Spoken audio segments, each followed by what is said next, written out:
Olá, começa agora o Câmara Notícia desta segunda-feira, 5 de junho, Dia Mundial do Meio Ambiente. Por aqui, muita informação do Legislativo Campineiro e da nossa metrópole.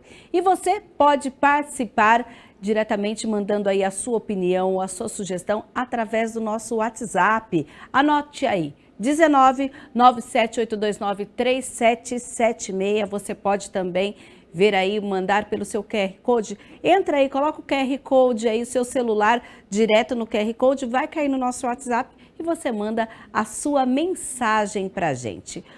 Confira agora os destaques desta edição.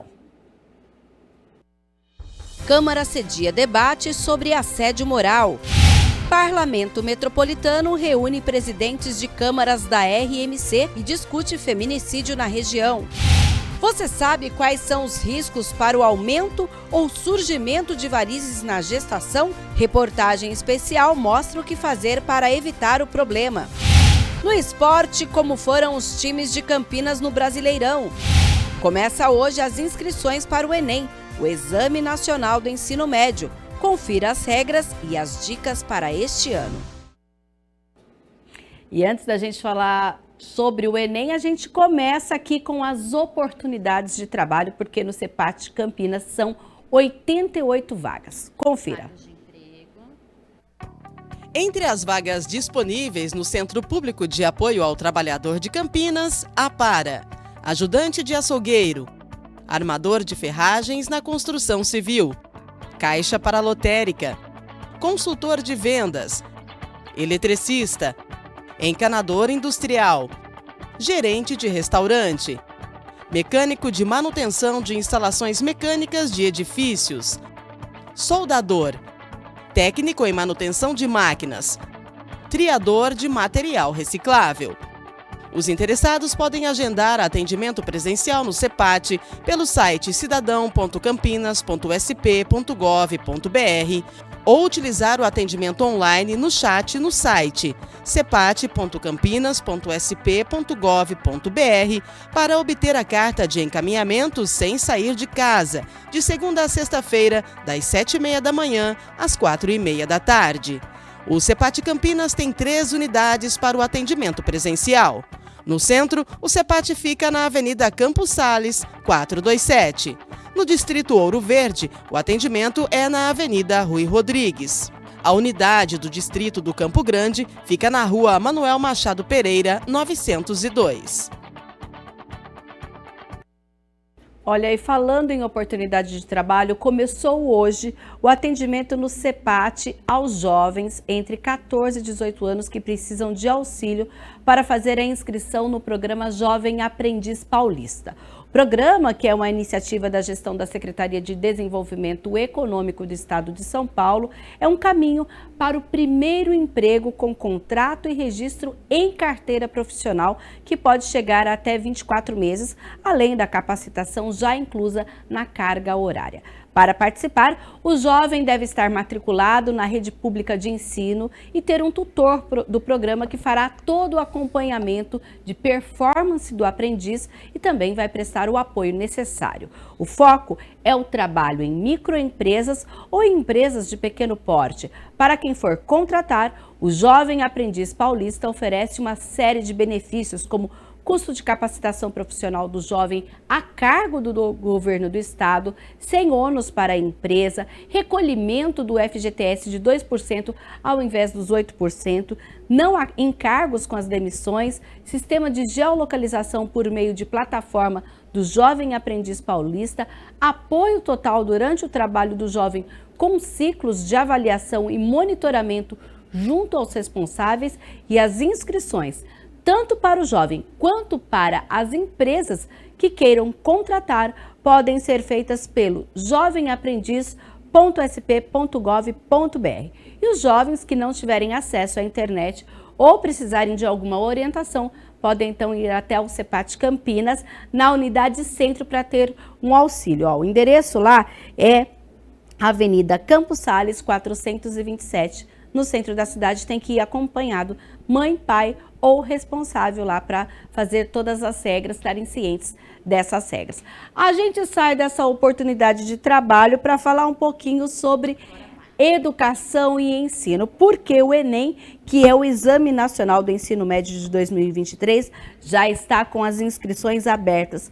E para passar todas as informações sobre as regras deste ano e dicas para quem vai fazer as provas, a Luana Galiza, ela está em um cursinho pré-vestibular aqui da cidade e conversa com a gente agora. Boa tarde, Luana, conta tudo pra gente, muita informação. Oi, gente, boa tarde, Mirna. Eu estou aqui ao lado do Antunes Rafael, mais conhecido como Rafa, que é diretor pedagógico aqui do cursinho pré-vestibular Oficina do Estudante e que vai tirar dúvidas para a gente a respeito das inscrições do Enem, que começaram hoje e vai até o dia 16 de junho, e falar um pouquinho também sobre os estudos antes dessa prova. Tudo bem, Rafa? Tudo ótimo, prazer poder contribuir com vocês numa pauta tão importante, né? Rafa, explica um pouquinho pra gente qual a importância na vida do estudante dessa prova do Enem. Bem, o Enem, ele é a principal porta de entrada para as universidades e institutos federais. E é com essa prova que o aluno consegue, inclusive, ter acesso aos programas governamentais de financiamento estudantil. Então, seja o SISU, que é aí o portal de entrada e seleção para as universidades federais, mas o ProUni ou o próprio financiamento estudantil, o FIES, o aluno só tem direito a acessar esses programas se ele tiver feito o Enem. Quanto que custa para fazer um Enem? A inscrição está em R$ 85. A questão, tem alunos que pedem isenção, é um direito da pessoa. Ainda tem, você fez a inscrição para isenção, mas você ainda tem que fazer a inscrição? Como que funciona? Bem, o período de solicitar a isenção, esse período já se encerrou. Então, os alunos que foram isentos, que conseguiram a isenção do pagamento da taxa de R$ 85, ainda assim, esses alunos precisam fazer a inscrição. Então, são dois processos distintos, né? Estar isento do pagamento não o isenta de ter que fazer a inscrição. Essa inscrição precisa ser feita até o dia 16. E como que faz essa inscrição? A inscrição ela é muito fácil, muito simples de ser feita, basta entrar no próprio site do INEP e ali seguir as instruções passo a passo, ela é bem autoexplicativa, não tem nenhum segredo, o aluno, qualquer candidato consegue fazer facilmente essa inscrição. E tem atendimento especial? Tem atendimento especial que ele vai solicitar no ato da inscrição. Quando uma pessoa precisa de um atendimento especial, no ato da inscrição, ela precisa ter em mãos algum laudo? Como que funciona? Não, ela não precisa apresentar nenhum laudo no momento da inscrição. Ela vai solicitar esse atendimento especial e no dia da prova, aí sim, é importante ela levar esse laudo, caso seja solicitado aí por parte dos aplicadores. A respeito da prova, como que ela funciona, essa prova? As disciplinas que são abordadas, tem pesos diferentes pela nota? Claro. A prova ela é dividida em 2 dias, né? São 90 questões no dia 5 de novembro e mais 90 questões no dia 12 de novembro. Então, são 2 finais de semana consecutivos em que o Enem é aplicado. No primeiro dia de prova, no dia 5 de novembro, são cobradas as disciplinas de língua portuguesa, ciências humanas e redação, além da língua estrangeira. Então, o aluno vai optar em fazer a prova de espanhol ou língua inglesa, mais as questões da área de linguagem, são 40 questões da área de linguagem, 5 de língua estrangeira, mais 45 questões de ciências humanas, que aí incluem as disciplinas de geografia, de história, de atualidades, de filosofia, sociologia. No segundo dia da prova, que é no dia 12 de novembro, o segundo domingo aí, então são as questões de ciências da natureza e matemática, que são mais 90 questões, sendo 45 de cada uma dessas áreas. Rafa, a pergunta que não quer calar e todo mundo fica curioso.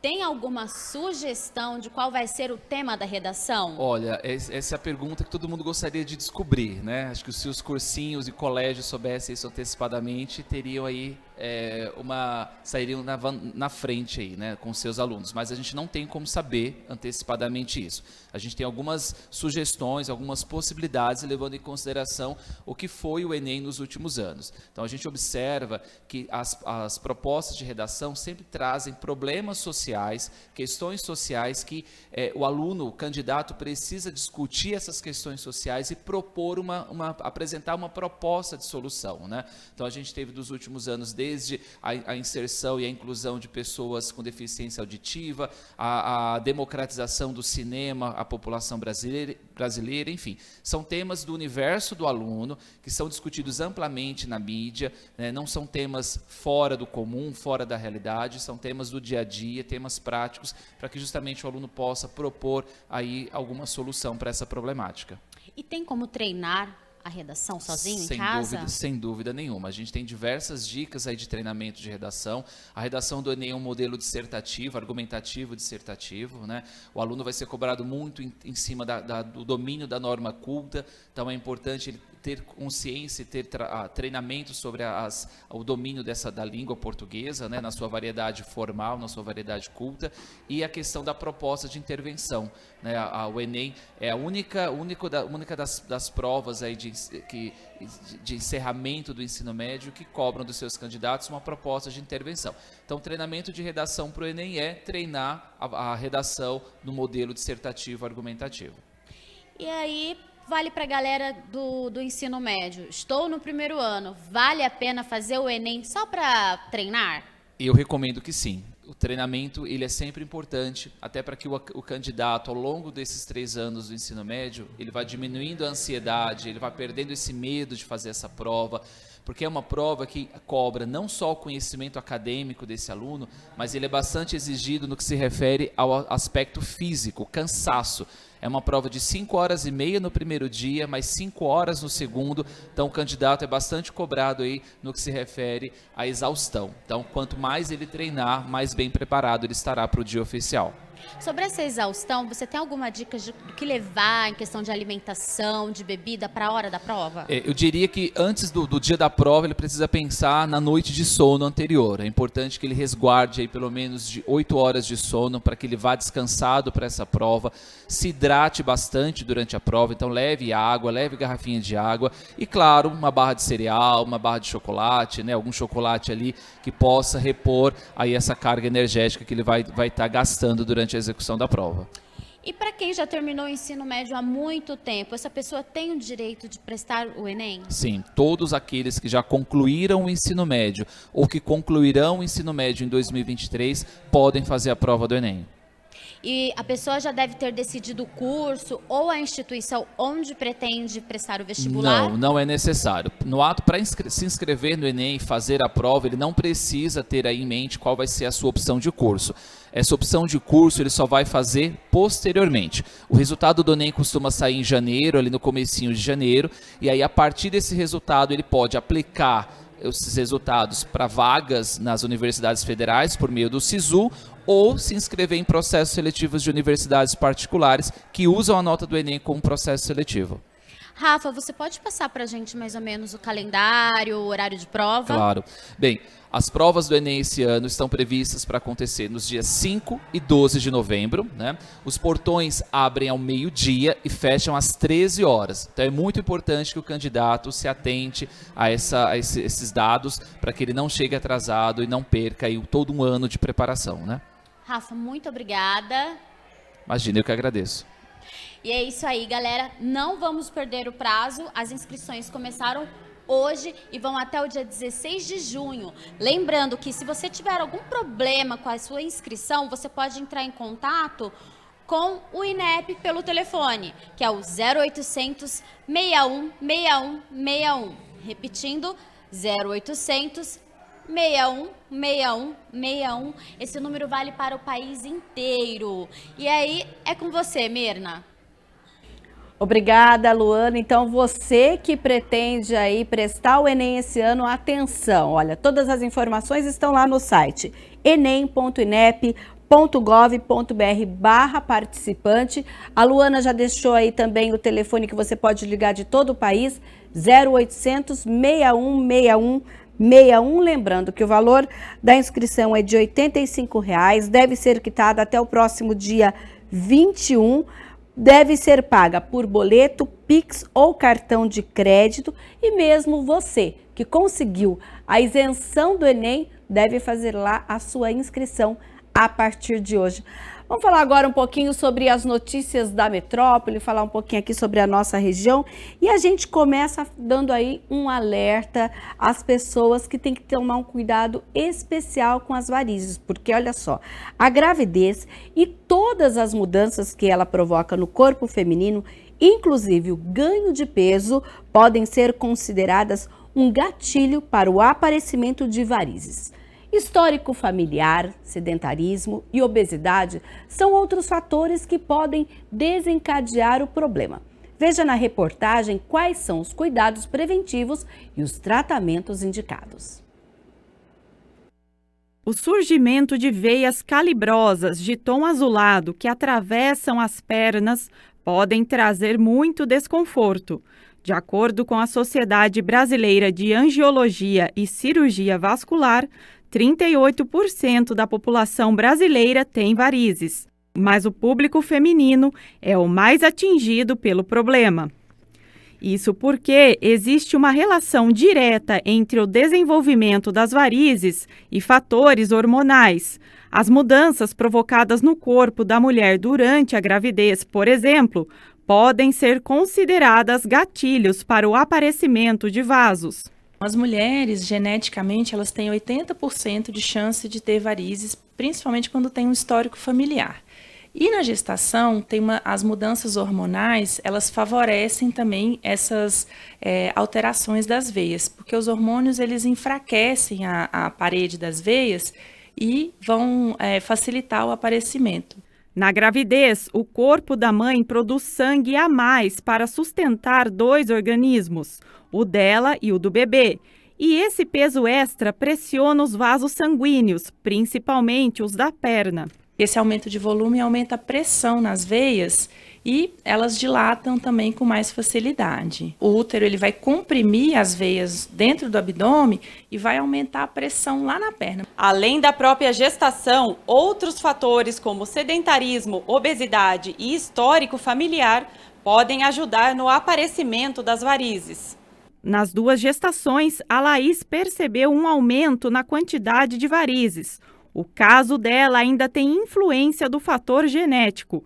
Por isso, ela já tomava alguns cuidados preventivos. E eu já estou apta para subir escada, caminhar. Agora, conforme vai diminuindo a dor, também já posso voltar às minhas atividades normalmente. Alimentação, água, consumo de água e principalmente esse check-up anual com o médico. O uso das meias, que deve ser orientado por um angiologista, ajuda a melhorar os sintomas e evitar que as veias aumentem de volume. E ainda há outras opções de tratamento. Primeiro é manter o peso num certo valor ideal, não ganhar muito peso durante a gestação.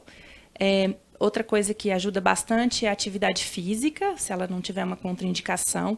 Então, o exercício, porque o exercício melhora o retorno do sangue para o coração, para o abdômen. Também outra medida fundamental é o uso de meia elástica. Os medicamentos eles não vão sumir com a veia, ele não vai evitar que as veias apareçam. Eles melhoram apenas os sintomas, sensação de peso, de cansaço, inchaço. Os cremes também, eles ajudam bastante, dá uma sensação de conforto, de perna mais leve, mas ele também não vai tratar a variz, né? E o tratamento mesmo final assim, pode ser um tratamento cirúrgico. Hoje a gente trata com laser, muitas vezes o paciente não precisa nem de fazer repouso. E pode ser feito alguns tratamentos em consultório, dependendo do calibre da veia, não necessariamente hoje é cirúrgico. A gente tem alternativas bem modernas. O ideal mesmo, segundo Juliana, é tratar o problema o quanto antes. Em geral, embora o incômodo seja estético, as alterações hormonais da gravidez podem trazer complicações para o quadro. Isso vai aumentar o risco de flebite, que é a inflamação da veia, né? E essa flebite pode evoluir para trombose. Então, por isso que o ideal é tratar antes, e caso não seja tratado, fazer o acompanhamento conjunto, que aí a gente pode entrar com algumas medicações, orientar o uso de meias. Então, nesse caso, sempre fazer o acompanhamento. Nas gestantes, a gente não faz determinados tipos de tratamento. A gente não vai fazer cirurgias, não vai fazer aplicações, nada disso, porque tem um risco para o bebê, um risco para a própria mãe, né? E quando a gente precisa, que ela está muito sintomática, quando tem alguma inflamação, aí a gente trata com medicamentos específicos. Muitas vezes pode ser um que a gente chama de venotônico, que é um remédio para as varizes específico, ou se tem alguma complicação, uma flebite, às vezes a gente tem que dar até medicamentos anticoagulantes. E sempre a meia também faz parte do tratamento, né? E a gente vai dar agora uma outra dica de curso. A gente falou de Enem agora há pouco. Olha, a Secretaria da Pessoa com Deficiência abriu aqui no estado de São Paulo vagas para os cursos de Libras através da plataforma Zoom. Eles são abertos ao público, em geral para as pessoas com mais de 18 anos, e o objetivo é ensinar Libras às pessoas sem deficiência auditiva para que elas sejam habilitadas a se comunicar com as mais de 492 mil pessoas aqui no estado de São Paulo, de acordo com os índices da base de dados dos direitos da pessoa com deficiência que possuem esse tipo de deficiência, que pode ser também a deficiência auditiva parcial ou total, e essas pessoas também podem se inscrever. Para essa inscrição é pessoacondeficiência.sp.gov.br e as aulas vão ser às terças e quintas-feiras, das 7 às 10 horas da noite, com início no dia 13 de junho. E os candidatos às vagas do concurso público para enfermeiros aqui em Campinas podem pedir a isenção da taxa de inscrição até hoje. O benefício vale para as pessoas cadastradas no REDOME, o Registro Nacional de Doadores de Medula Óssea, e é regulamentado pela Lei Municipal 15.792 de 2019. O edital, com todas as informações, pode ser consultado no Diário Oficial de 25 de maio, lá no site campinas.sp.gov.br/Diário Oficial, no link Concursos e Empregos também do portal da Prefeitura, ou ainda no site da VUNESP, que é vunesp.com.br. Além de preencher o formulário disponível nos sites, o candidato deve anexar documentos exigidos digitalizados. O resultado será publicado na área do candidato no portal da VUNESP no dia 23 de junho. Para este concurso, estão sendo oferecidas 10 vagas de enfermeiro, com um salário, olha, de R$ 6.903. Os admitidos também terão direito ao auxílio alimentação, que hoje é de R$ 1.350, além do vale transporte, que é opcional e válido para Campinas. O valor da inscrição é R$ 98,80 e o pagamento deve ser feito até o dia 7 de julho nas agências bancárias. A prova está prevista para o dia 20 de agosto e a homologação deste concurso para o dia 14 de novembro. Agora a gente vai falar um pouquinho sobre o DPBEA. A gente já acompanhou aqui nos nossos links algumas aparições, algumas apresentações, inclusive, de como funciona o serviço aí das clínicas móveis. Agora, a unidade 2 do consultório veterinário móvel está à disposição dos moradores ali da região do bairro São Bernardo, já a partir de hoje até o dia 6 de julho. A estrutura está instalada na Praça de Esportes Argemiro Roque, que fica lá na rua João Batista Morato do Canto, sem número. O atendimento é feito de segunda a sexta-feira, das 8 horas da manhã ao meio-dia e da 1 da tarde às 4 horas. O atendimento é por ordem de chegada, com distribuição de senha, e não é necessário agendamento prévio para que o animal doméstico seja atendido. Basta ao responsável ter mais de 18 anos e apresentar documentos pessoais e comprovante de residência em Campinas. O município conta com 2 consultórios veterinários. Olha, a gente vai falar aqui desses 2 consultórios. Tem a unidade 2, né, que a partir de hoje está lá no São Bernardo, e a unidade 1 continua lá na Vila Padre Anchieta, na Avenida Papa João Paulo II, número 670.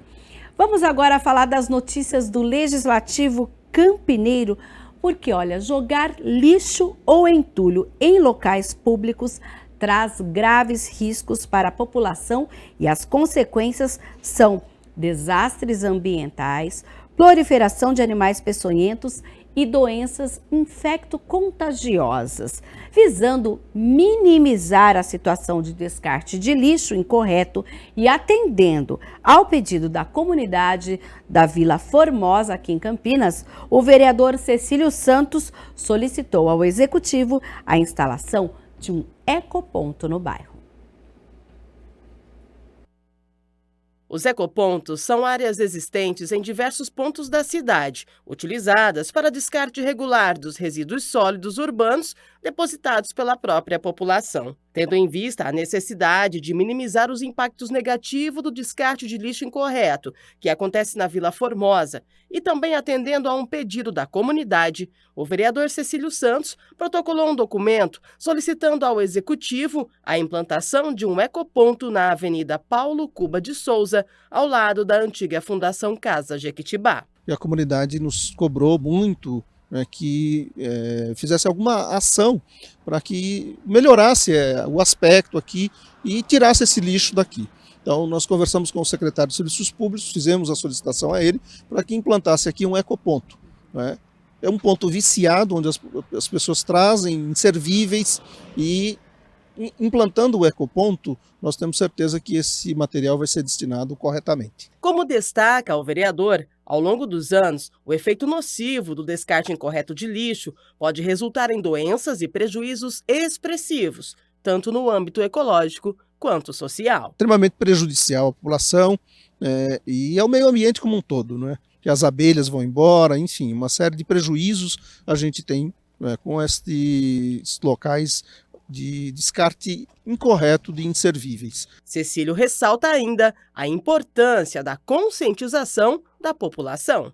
O que a gente quer que seja colocado aqui o ecoponto, que a população seja orientada para descartar corretamente os seus inservíveis e o lixo seja destinado corretamente. O parlamentar e a comunidade aguardam a instalação da unidade. Estive reunido com o secretário de Serviços Públicos, o Ernesto Paulela, quem agradeço, e nos garantiu ele que aqui vai ser implantado o ecoponto.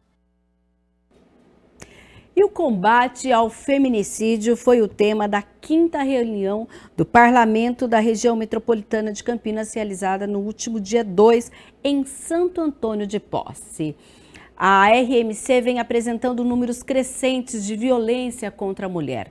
Até o mês passado, Campinas já totalizava 5 casos, número igual ao registrado durante todo o ano de 2021.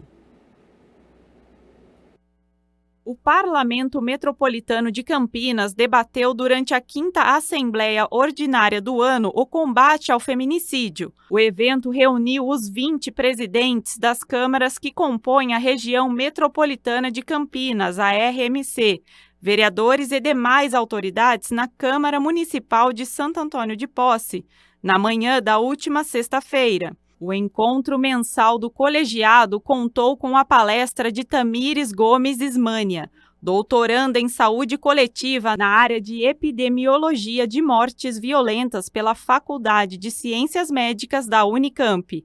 A pesquisa de Tamires tem como foco os homicídios femininos e os feminicídios ocorridos na cidade de Campinas. Como eu disse na minha palestra, a gente precisa entender o problema para a gente conseguir prevenir e reduzir essas mortes e a violência contra a mulher de uma forma geral, Eu acho que é importante a gente conhecer quem são essas mulheres que foram assassinadas na região, para a gente conseguir pensar em políticas públicas mais direcionadas, Os números de violência contra a mulher não param de aumentar na RMC.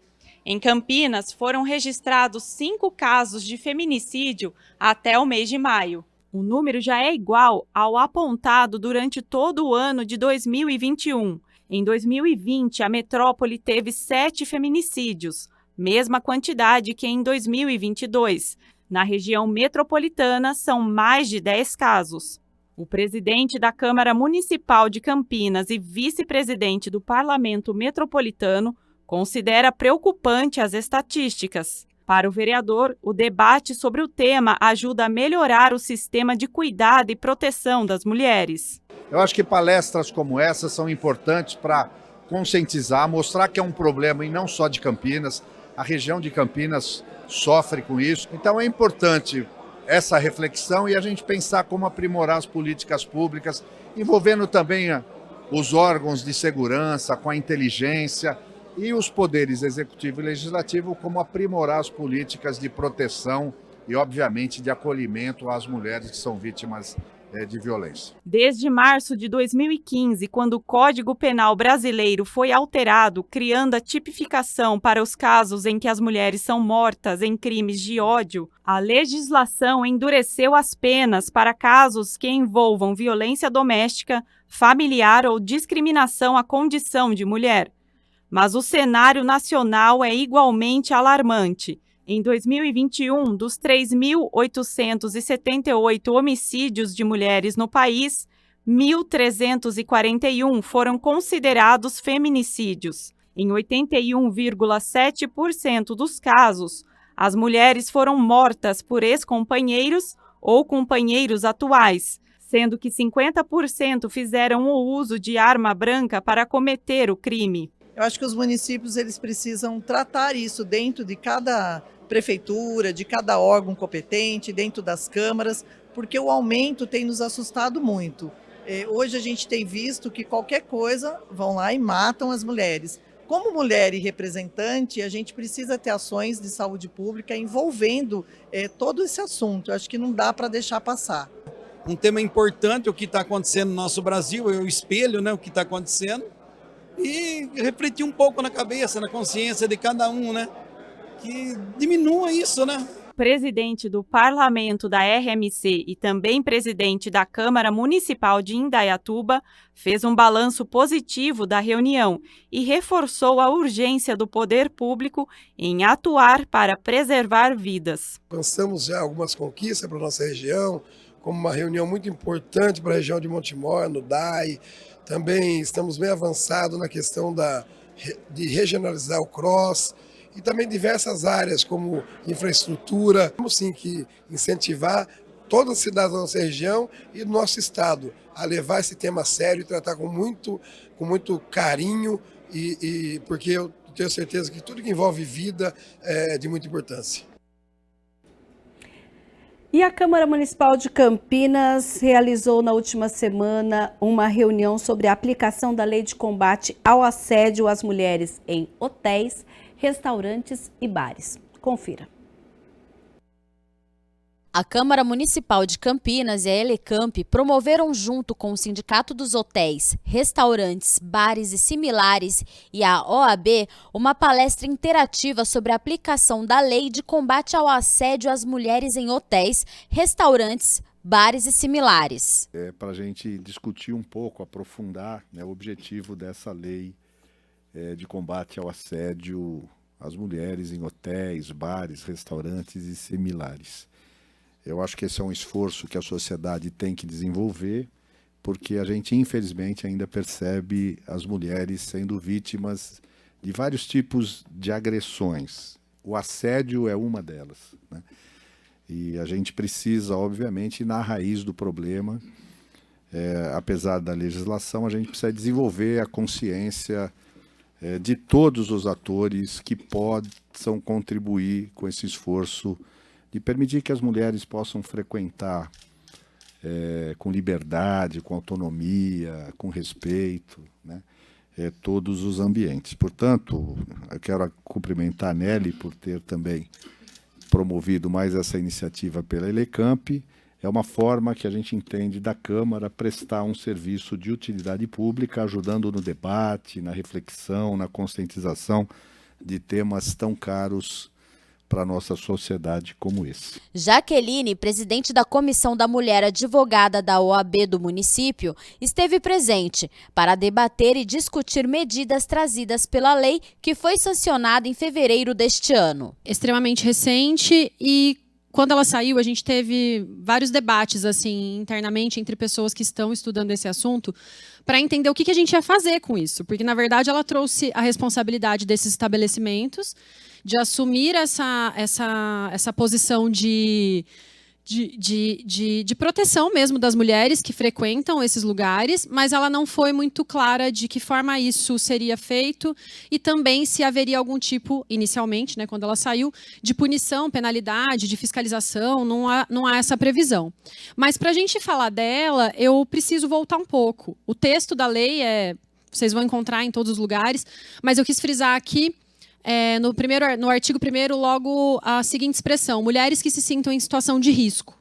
Não tem como a gente falar de assédio e de violência contra a mulher no ambiente de bares, restaurantes, hotéis, casas noturnas, se eu não voltar um pouquinho, e eu já venho logo com essa bandeira maravilhosa no slide, porque a gente precisa primeiro entender quem são as mulheres que são tuteladas, né, que são protegidas por essa lei e por todo um arcabouço legal que nós temos hoje, que protege as mulheres e que tem como objetivo o combate à violência. Então, a primeira questão é: quem é mulher? Quem é mulher para fins dessa lei estadual, para fins da Lei Maria da Penha, para fins do artigo, né, da legislação penal que prevê o feminicídio? Quem é mulher? Bom, então, todas as mulheres. Tá? Mulheres cisgênero, mulheres transgênero, travestis, mulheres heterossexuais, homossexuais, bissexuais. Então, é por isso que a gente precisa, primeiro, antes de qualquer coisa, antes de entender como é que a gente vai colocar o cartazinho no banheiro do estabelecimento, entender quem é que a gente tem que proteger. A legislação ela não serve de muita coisa se a gente não muda a educação, se a gente não muda a postura das pessoas. A legislação ela não vai resolver todos os problemas do nosso país, não vai resolver todos os problemas do mundo. Não é a lei que a gente está conversando aqui hoje que vai garantir que não vai acontecer mais nenhum tipo de violência contra a mulher nos estabelecimentos de vocês. Não é. Mas a postura de vocês, enquanto proprietários, funcionários, frequentadores, enquanto cidadãos, tentando evitar que isso se prolongue, vai. Sérgio Lerrer, representante dos senhores, também participou da promoção da reunião junto com empreendedores do setor. Bares e restaurantes, eles têm tido, nos últimos anos, várias leis específicas. Até às vezes questiona, porque é um pouco diferente para esse setor. Mas eu, como jornalista, observador social e também respondendo pela comunicação dos senhores Campinas, a gente percebe que são locais que são vitrines da transformação social, da aproximação, do comportamento, da atitude. Então, ao mesmo tempo que são procurados por excelentes motivos, pela mudança do estilo de vida, também estão na vitrine para ser foco de discussão, né? E até eu falo para alguns empreendedores e outros profissionais, em que às vezes eles falam: Sérgio, mas mais uma lei, né? Eu falo: olha, a gente tem que ter responsabilidade de chamar a atenção da sociedade e atrair tanta gente. Então é uma oportunidade de oferecer locais mais civilizados, mais seguros, ambientalmente corretos, socialmente corretos, em que as pessoas possam estar à vontade e usufruir de suas vidas, que é isso que eu acho que se quer e se busca hoje em dia. A vereadora Guida Calisto promoveu um debate público para falar sobre assédio moral no ambiente de trabalho. A reunião foi acompanhada por representantes de servidores públicos municipais e da sociedade civil organizada. Assédio moral no trabalho foi o tema de um debate realizado na Câmara de Vereadores de Campinas, sob o comando da vereadora Guida Calisto. Uma apresentação explicativa fez parte do debate, que contou com a participação de especialistas e representantes de servidores públicos e sociedade civil organizada. A vereadora destacou a importância do debate e, principalmente, desenvolver ferramentas de prevenção. A gente sabe que os trabalhadores têm sofrido muito assédio moral. O assédio moral tem colocado uma situação de agravamento, de adoecimento dos trabalhadores. Aqui a pauta foi muito localizada também no serviço público.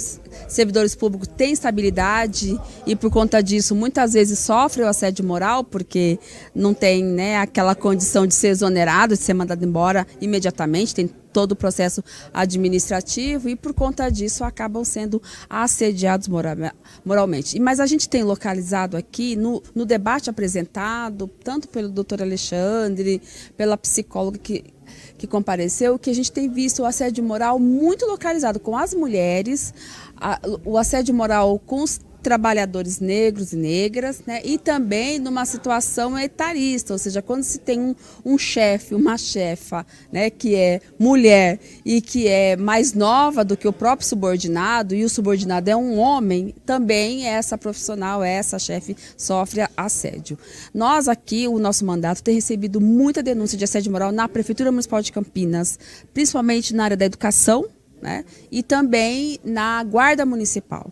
Então, nós trouxemos esses casos aqui, debatemos, ouvimos especialistas que dialogaram sobre isso, e aí a gente vai tirar agora uma comissão, um grupo que vai organizar mesmo de fato, um grupo de trabalho para que a gente possa tanto denunciar, mas também responsabilizar a prefeitura sobre essa condição, porque não dá para a gente continuar vendo os trabalhadores, principalmente as mulheres, adoecendo e o gestor público, que muitas vezes é o próprio assediador, não fazendo absolutamente nada. Então a prefeitura precisa dar uma resposta sobre isso, porque quando o trabalhador está sendo assediado, o serviço público é precarizado, é desmontado, a equipe não trabalha de forma coletiva, isso afeta inclusive a oferta do serviço público, e a população também vai ser atingida nesse processo. Pedro Tourinho falou sobre a Lei 14.457 de 2022,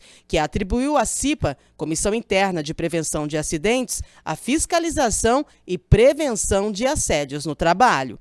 O assédio incluído na normatização das CIPAs, né? Isso é um avanço importante, embora pode ou não resultar em mudanças, mas a gente espera que resulte, né? O fato da gente ter incluído um A a mais ali embutido dentro do último A da CIPA, né? E que entrou em vigor agora, em 20 de março desse ano, a normatização do assédio como parte da CIPA. Então a gente tem esse elemento do assédio identificado, reconhecido, não mais invisibilizado, né? E portanto, uma vez que o assédio entra dentro da estrutura das CIPAs, a gente potencialmente pode passar a ter muito mais processos de formação, de orientação para as organizações e para as pessoas, para os trabalhadores e trabalhadoras, acerca de quando de fato está acontecendo uma situação de assédio, e isso já é um primeiro passo muito importante para que a gente possa combater. A lei também alterou a nomenclatura e as atribuições, sendo Comissão Interna de Prevenção de Acidentes,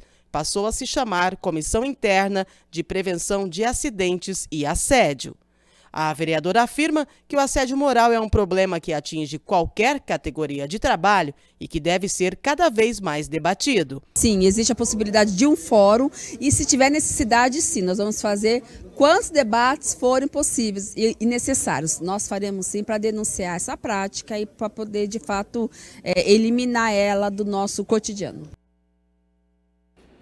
E a Câmara de Campinas realiza nesta segunda-feira a 34ª reunião ordinária do ano, e entre os itens previstos para análise está em votação única o projeto de resolução da mesa do Legislativo que cria o Memorial da Câmara de Campinas, que é destinado à divulgação e à pesquisa sobre o acervo de fotos e outros objetos e documentos do passado histórico aqui da cidade, que estão sob a guarda da Casa de Leis. O memorial também deverá realizar programas de ação educativa, social e editorial destinados a estreitar o vínculo da Câmara com a população em geral. Também está previsto para ser votado em primeira análise o projeto de lei do vereador Carmo Luiz, que cria aqui em Campinas o programa Descarte Consciente.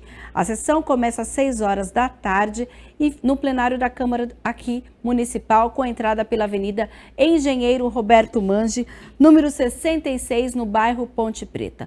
Você pode vir pessoalmente ou acompanhar aqui a nossa transmissão pela TV Câmara Campinas, através dos canais 11.3, 4 da NET, 9 da Vivo Fibra, também com retransmissão simultânea no Facebook da TV Câmara Campinas, da Câmara Municipal de Campinas, no site do Legislativo Campineiro e no youtube.com/TV Câmara Campinas.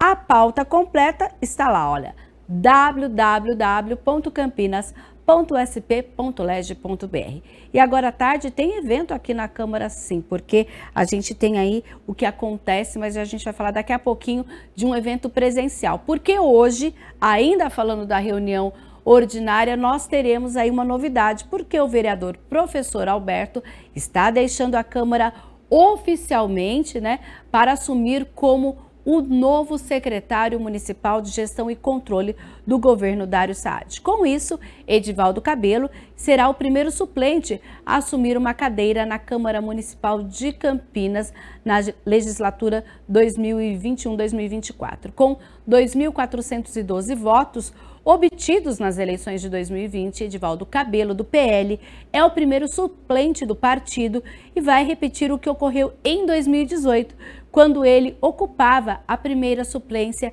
e assumiu, então, por um mês, a vaga de professor Alberto. A data da posse, então, vai ser hoje, durante a reunião ordinária desta segunda-feira. Edivaldo de Melo, apelidado de Edivaldo Cabelo, em virtude de ser cabeleireiro e barbeiro, é natural de Urânia, no interior de São Paulo, está em Campinas há cerca de 50 anos. Atualmente, ele atua na região do Jardim Flamboyant e ingressou na vida pública em 2012, quando se candidatou pela primeira vez a uma cadeira no Legislativo Campineiro. Na ocasião, ele teve 1.891 votos em 2016, quando se tornou suplente e assumiu a vereança pela primeira vez. Obteve 2.714 votos. Então, a gente lembra que hoje a gente tem logo às 6 horas, antes da votação e a discussão dos projetos, a gente tem aí a posse de Edivaldo Cabelo. Só que hoje a gente tem uma reunião importante aqui na Câmara Municipal, porque o Legislativo Campineiro vai sediar nesta segunda-feira, a partir das 2 horas da tarde, mais uma etapa da 27ª edição do ciclo de debates com agentes políticos e públicos, promovido pelo TCE, o Tribunal de Contas do Estado de São Paulo. E ao longo do ano serão realizados 10 encontros. Na Câmara, o evento conta com a organização da Elecamp, a Escola do Legislativo de Campinas. Durante as reuniões, que contarão com a presença do presidente do TCE, conselheiro Sidney Beraldo, também outros conselheiros, auditores, membros do Ministério Público de Contas, diretores e técnicos, serão debatidos temas como terceiro setor, planejamento e a nova lei de licitações, que é uma lei de 2021, a 14.133. A 27ª edição do evento vai discutir ainda as novas ferramentas de tecnologia utilizadas pelo TCE na fiscalização de recursos e o índice de atividade da gestão municipal, um indicador que avalia o desempenho dos executivos e que hoje tem um papel decisivo na emissão dos pareceres prévios.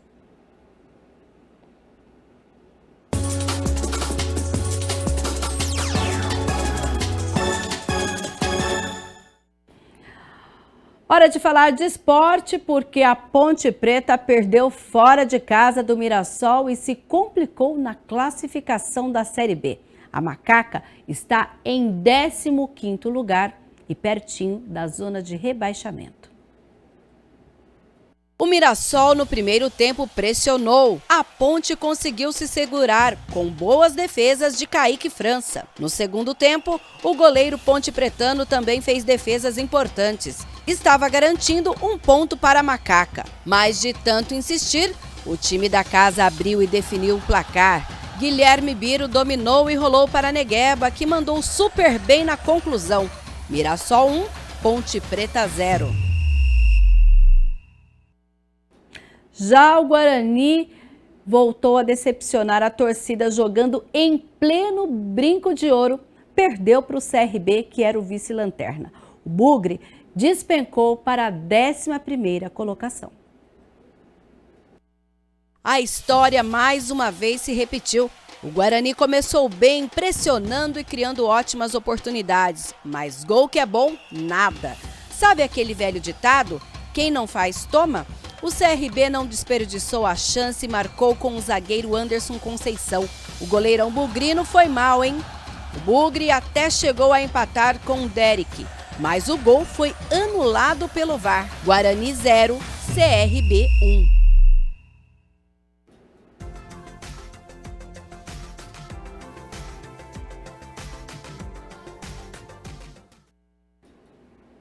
E hoje o céu está claro, vamos ver se permanece assim amanhã?